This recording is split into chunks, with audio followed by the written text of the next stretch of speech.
When the paddle surf market suddenly arrived here at Open Air Demo a few years ago, there were just a few companies that were doing it. Now you look out up and down the beach, and everywhere you turn, there are paddle boards from companies big and small. One of the newest companies is Riviera PaddleSurf, and Mike Muir joins us. Mike, tell us a little bit about Riviera. Riviera PaddleSurf was started about 3 years ago by a man named Brad Rambo, and he was enthused by the whole stand-up thing. He got inspired, and he started the company.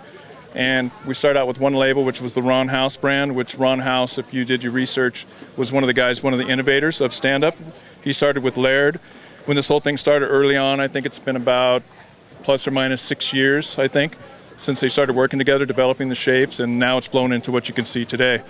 Well, tell me a little bit about what's new from Riviera at this year's show. The newest thing we have going is the 404 model. It's the Danny Ching. Danny Ching just won the Battle of the Paddle in Hawaii. He won the 2 races, and this is actually one of the boards that he raced on.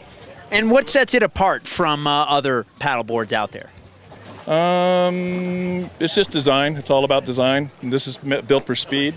The other model, which I don't see right here, is he makes a 1110 trainer, which is in the water right there. Mm-hmm. And it's kind of a new thing that he's getting people to do, where it's that's your race board, that's your in-between board when you train to race, and on race day you try this board.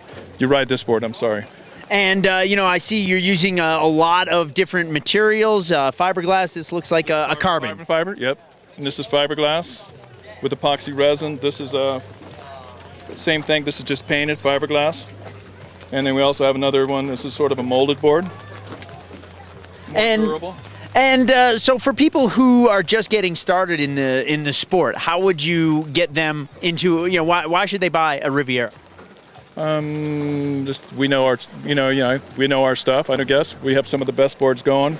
We start entry level all the way to the race boards right here. But to get started, I would recommend somebody start on one of the wider, more stable boards, because wider in the beginning is better. Yeah, I've usually found that myself. That way I'm not too worried about falling all over the place. So if people want more information on Riviera, where do they go? They go to RivieraPaddleSurf.com. Fantastic. Mike, thanks so much for taking the time. All right, thank you.